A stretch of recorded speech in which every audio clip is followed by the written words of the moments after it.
สบายดีพี่น้องสบายดีเนาะพี่น้องตอนนี้เมนสบาสิถ้าทุกคนไปเบิ่งเฮ็ดเด้อพี่น้องเด้อเพราะว่าสบาไปหาเฮ็ดหามือ6 มื้อแต่ว่าบ่ได้เฮ็ดเนาะเดี๋ยวสิพาไปเบิ่งว่ามันอยู่ใส่เฮ็ดปวกนะพี่น้องช่วงนี้แม่นเฮ็ดปวกออกหลายเห็นแต่ผู้ใดเอาลงเฟซลงโซเชียลก็มีแต่ว่าเก็บเฮ็ดปวกกินแกงเฮ็ดปวกหลายแท้หลายบาทแต่สบายยังบ่ได้กินปีนี้ก็เลยว่าสิไปเบิ่งบ่อนจุดศูนย์รวมของมันเนาะพาทุกคนไปเบิ่งน้ำกันเด้อพี่น้องเห็นแต่ละมื้อก็หลายมื้อนี่สิพาไปเบิ่งไปเบิ่งน้ำกันเลยมิว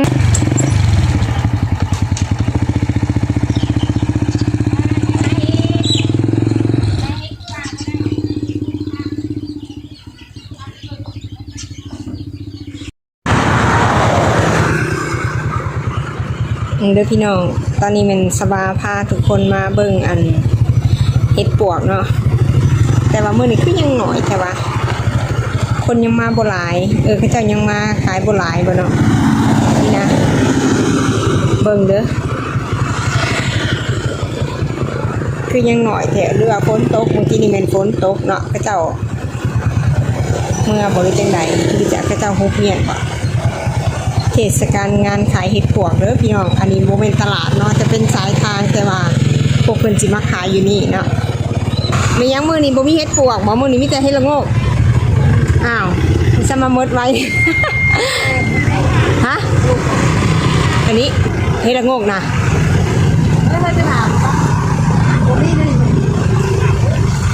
เอ้ามื้อวานนี่คือลายแทนลายบาทันทีขายเบิดเลยเนาะมีปวกอยู่บ้าน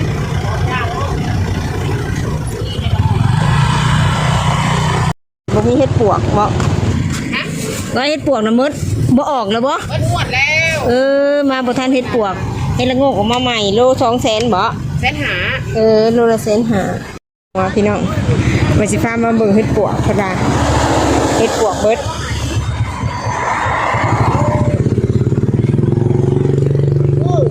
สร้างว่าเนาะมื้อวานนี่ยังบ่หลายเห็ดปวกมามื้อนี้เบิดติ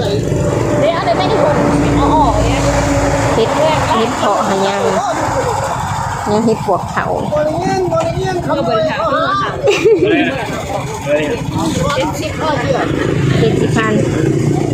ถ้าเราเป็นถุงค่า50,000ไปแล้วใครยังบ่ได้กินละกินช้ามันบอกเบิดเท่านี้มันว่า50,000เพิ่นว่าได้ไม่กระแซ่บเด้อฮะมีหยังมื้อวานนี่บ่ได้หลายเบิดมามื้อนี้อีฉันบ่มีเลยเนาะเอาเลยนี่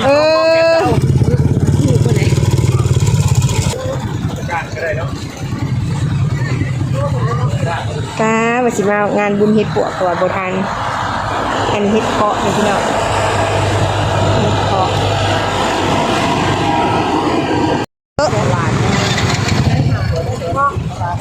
ของเจ้าบ่ ถามลูกค้าน้ำกันเองนี่เฮาได้ยินทางนั้นว่าโล150,000อันนั้นเฮ็ดยังน่ะได้เฮ็ดปวกบ่เดี๋ยวเรายังมีเฮ็ดปวกอ้าวอันนั้น150,000อันนี้180,000มีหรอกก็ไม่คิดไซส์นะมีปลาสมาคีไซส์อยู่ตลาดบ่มีแล้วว่ามีแต่อยู่นี่ปลาว่านเฮ็ดปวกเพิ่นหลายเฮาละมาเบิ่งมื้อนี้บ่มีเนาะสร้างว่าเด้มีกับสำนีได้นี่โลเท่าไรบัดนี้เราขายบ่อันเฮ็ดปวก200,000ปวกบ้านเลยปวกบ้าน200,000อ่ะเฮ็ดปวกแพงอีหลีแพงอีหลีเลยว่าเฮ็ดปวกนะเมื่อวานนี่แสนปลายเนาะขายเป็นรถนึงกี่นี่ก็ได้เบิ่งเด้อโลนึงเปียกดินในโลนึง200,000มื้อนี้เฮ็ดปวกพี่เนาะมาจากบ้านฮะ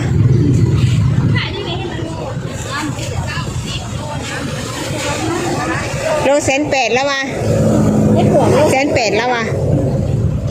ย่าติดก่อนเพิ่นยังบ่ได้ติดลูกค้าอยาก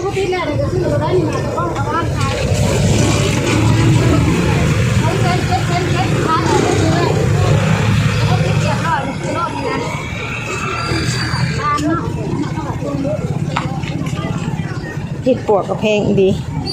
เบิดแล้วว่าซั่นเห็ดปวกมื้อนี้มันบ่ออก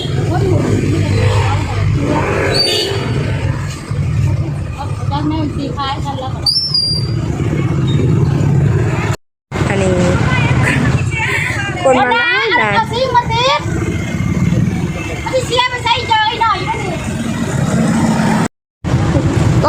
นติดใจ em mà khai hết rồi này há đấy ว่าสิมาขายอยู่ว่าเห็นของเพิ่นหลายอยางแล้วเฮาไปหามื้อเช้านี่ là cái quả อุ้ยมีสังเดไปหามื้อบ่เห็นเห็นแต่บนเขาเก็บ hết เด้ quả เฮ็ดปวกอะไรเห็นแต่บนเขาเก็บเฮาบ่ได้ได้ áo luôn vào đấy là em khai này บ่ได้มีหยังว่าเลยมีแต่เห็นแต่บนเขาเก็บ บ่ว่าไปหา เฮ็ด เลย นี่ดิปิ๊บเมื่อวานเนี่ยคือว่าหลายๆ แสนนึง กองละแสนแล้วว่ะอันนี้เครื่องแกงนี่เห็นมีเรียบร้อยเครื่องแกงใส่เฮ็ดเลยเท่าไหร่ก็ เอา50เฮ็ดแล้วเหรอ พอฝ่ายที่ฝ่ายที่ฝ่าย แก่บ่แอมแก่ นี่อ่อนเจ็บเป็นเกลือนะคนกับสมามืออันนี้แห้งอันนี้หันคนนี้มือนี่หันหน่อยเดียวได้นี่ฮะมือก่อนแห้งลายคนนี้มือนี่หันหน่อยเดียวได้นี่คนโอ้ทำคุณกันย่างอีกเลยจุดสายทางตลาดคุณบ่ไปขายคุณมาขายอยู่ทางตลาดกระไรบ่เฮ็ดนะอยู่ตลาดไปได้ไหนบ่มีไผไปหอตลาดเนาะมาหอแต่อยู่นี่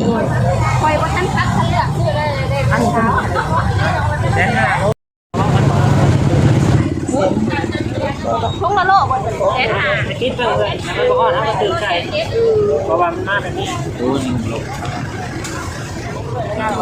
คิดละโง่โคเนาะเซนเจ็ดเป็นคนมาซื้อเฮ็ดคุณนะ แสน88เอามาแสนเก้าเอาไปแสนเก้าสิบแล้วไปลงเฮ็ดเป็เรือนนะพี่น้องคนลืมหดคากล่องนะมีตลาดให้ขายแต่เป็นมาขายอยู่นี่เนาะลูกค้าซื้อมาหลายตัวมีตลาดจ่ายเข้ากับบริซื้อเลยเฮ็ดปวดอย่างนี้โอ้มีหลายเฮ็ดเนาะ เป็นพอโล40ป้าเฮ็ดปวกมื้อนี้โล200,000ผู้บ่200,000บ่ เอ็มได้นั่งเฮ็ดหัวงามนี่ มื้อวานนี่ 200,000จำก็ได้เองครับเรียบร้อย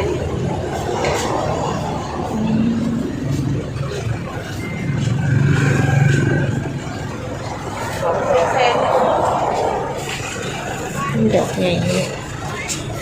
งาม อัน เล นี้ ย มัน200,000รุ่นแล้ว เด้อ ก็โลด อ้าวมาทางนี้มีเฮ็ดไข่พอ พอน้ำเนี่ย ได้ยังเฮ้ยโต ให้ก็มาคือกันเลย จะเขียนกันให้ขึ้นมื้อนี้ มันหล่อพงที่สุด บ่มื้อนี้หาคนนั้นเนาะได้ในมื้อก่อนหลายๆเฮ็ดก็หลายๆมื้อนี้หาเดียวนี่ฮะ น้ำเพชรนะ เมื่อย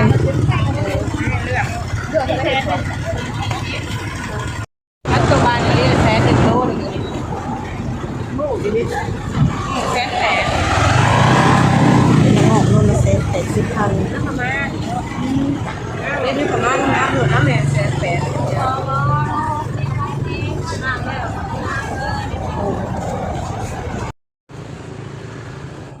มีทั้งตัวล่างตัวบ่ล่างเนาะเฮ็ดพอโอ้ไข่เลยนี่ไข่มันฮัลโหลเท่าไหร่ไข่เฮ็ดละ ไอ้ โง่ มันแสน8สำคัญก็จะเป็นดอกสำคัญจะเป็นดอก Ô, nó mua đi sống đâu mà lại thế này. โอ้อันนี้เฮ็ดซุป 30 10ก็ได้30 10ได้ Dạ không? Được, thì là đưa mua.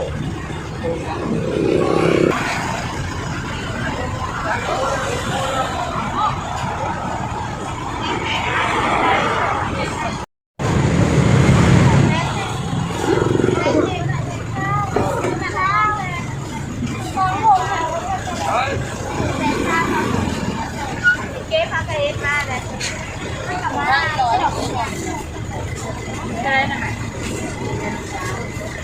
โอ้ยมันบานได้บานใช้ถ่าย ม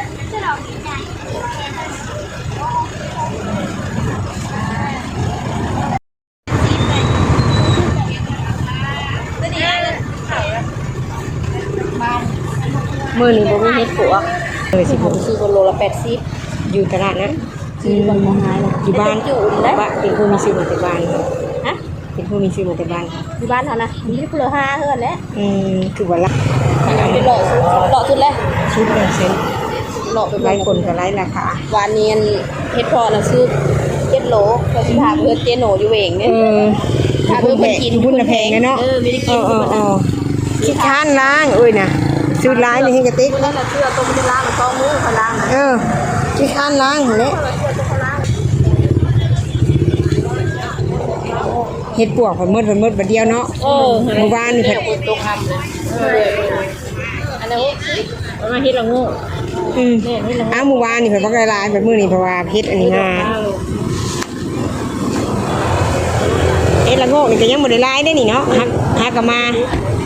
ฮักก็ได้ฮักกำลังเริ่มฮักก็มามื้อนี้ดิ บ้านมันจะแพง หรือว่าวานนี่ก็ขายบ่เฮ็ดละโงกนะวานก็ขายบ่มีบ่